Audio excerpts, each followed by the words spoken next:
할렐루야. 사랑하는 대강의 가족 여러분, 오늘 하루도 하나님의 말씀과 동행하는 삶이 되길 소망합니다.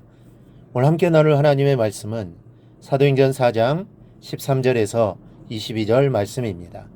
그들이 베드로와 요한이 담대하게 말함을 보고 그들을 본래 학문 없는 범인으로 알았다가 이상히 여기며 또 전에 예수와 함께 있던 줄도 알고 또 병 나은 사람이 그들과 함께 서 있는 것을 보고 비난할 말이 없는지라 명하여 공회에서 나가라 하고 서로 의논하여 이르되 이 사람들을 어떻게 할까? 그들로 말미암아 유명한 표적 나타난 것이 예루살렘에 사는 모든 사람에게 알려졌으니 우리도 부인할 수 없는지라. 이것이 민간에 더 퍼지지 못하게 그들을 위협하여 이후에는 이 이름으로 아무에게도 말하지 말게 하자 하고 그들을 불러 경고하여 도무지 예수의 이름으로 말하지도 말고 가르치지도 말라 하니 베드로와 요한이 대답하여 이르되 하나님 앞에서 너희의 말을 듣는 것이 하나님의 말씀을 듣는 것보다 옳은가 판단하라. 우리는 보고 들은 것을 말하지 아니할 수 없다 하니 관리들이 백성들 때문에 그들을 어떻게 처벌할지 방법을 찾지 못하고 다시 위협하여 놓아주었으니 이는 모든 사람이 그된 일을 보고 하나님께 영광을 돌림이라. 이 표적으로 병 나은 사람은 40여 세나 되었더라. 아멘. 요즘 그리스도인에 대한 세상의 평판은 좋지 않습니다.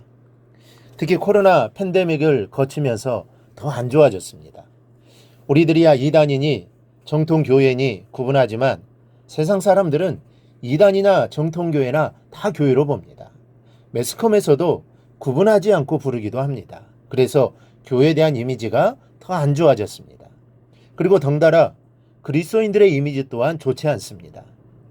요즘 그리스도인들의 위치를 가격으로 매긴다면 이 자존심 상하는 일이기는 하지만 아마 높은 값을 받지는 못할 것 같습니다.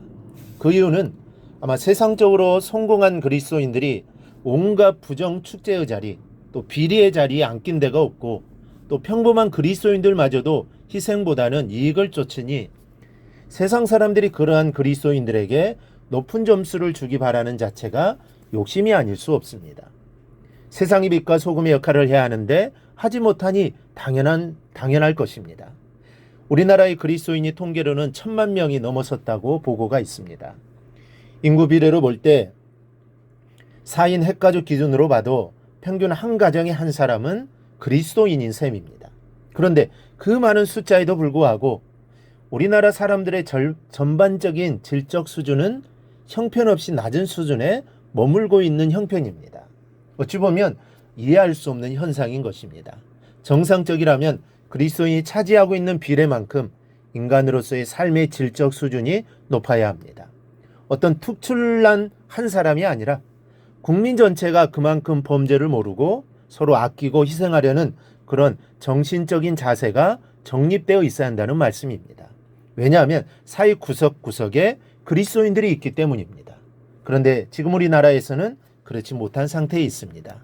우리는 오늘 이러한 현실을 자각하면서 베드로와 요한의 모습을 바라보지 않으면 안 됩니다. 진정한 예수꾼들이 어떻게 살았는지 오늘 본문을 통해 한번 살펴보려고 합니다. 먼저 하나님의 말씀만 들으면서 살았습니다. 베드로와 요한이 사내들인 법정에 잡혀가게 됩니다. 그것은 베드로와 요한의 목숨줄을 쥐고 있는 곳입니다. 그런데 그 자리에 서서 기탄 없이 예수를 증거하자 신문하는 자들이 그만 할 말을 잃었습니다. 40여 년이나 안진병이었던 사람을 일으킨 기적이 이미 모든 사람들에게 알려져서 자신들도 부인할 수 없었을 뿐만 아니라 자신들이 신문한 말에 대해서도 이 베드로와 요한이 성령의 도우심으로 전혀 두려워하는 기색도 없이 막힘없이 논리정연하게 답변했기 때문입니다. 그러자 국리 끝에 생각해낸 것이 베드로와 요한을 위협하는 것이었습니다. 본문을 보면 이렇게 말합니다. 이것이 민간에 더 퍼지지 못하게 그들을 위협하여 이후에는 이 이름으로 아무에게도 말하지 말게 하자 하고, 그러자 베드로와 요한은 이구동성으로 말합니다. 하나님 앞에서 너희의 말을 듣는 것이 하나님의 말씀을 듣는 것보다 옳은가 판단하라. 즉 하나님의 말씀만 듣겠다는 것입니다. 사람의 말과 하나님의 말씀 중 경우에 따라 적당히 선택하며 살겠다는 것이 아니라 사람의 말에는 아예 귀를 막고 하나님의 말씀만 들으면서 살겠다는 말입니다. 여러분, 세상이 성도를 핍박하는 대표적인 두 가지 방법이 무엇인지 아십니까? 바로 모욕과 협박입니다. 오늘 산헤드린 법정이 바로 이 방법을 썼습니다. 협박한 사슬은 이미 말씀을 드렸고 13절에 베드로와 요한을 학문 없는 범인으로 알았다는 것은 모욕한 것을 뜻합니다. 배운 것도 없는 내과 것들이 감히 하고 무시한 것입니다. 오늘날도 과거와 다르지 않습니다.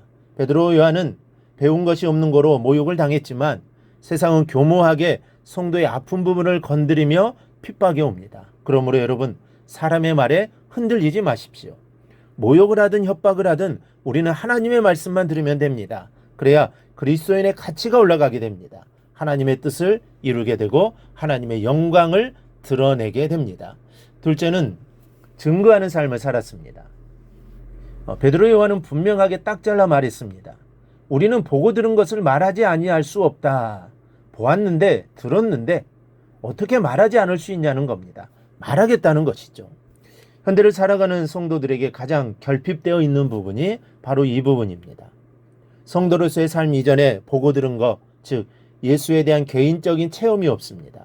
기도의 체험, 말씀의 체험이 있어야 하는데 체험이 많지 않습니다. 그래서 성도답게 살지 못하는 것입니다.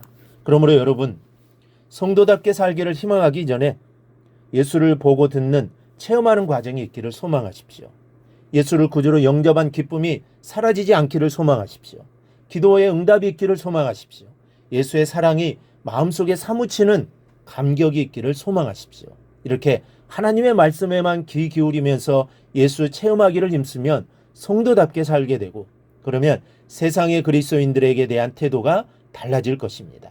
세상에 눌러 살지 말고 베드로 요한처럼 승리해서 이 한 세상 가치 있게 살고 하나님이 다스리는 좋은 세상을 여러분의 손으로 열어가기를 바랍니다. 세상에서 빛과 소금의 역할을 감당해 나가기를 바랍니다. 바로 이러한 은혜가 우리 모두에게 풍성하기를 주님의 이름으로 축원합니다. 오늘 묵상한 말씀을 굳게 잡고 삶으로 실천하며 살아내는 대강의 모든 성도들이 되기를 축복합니다.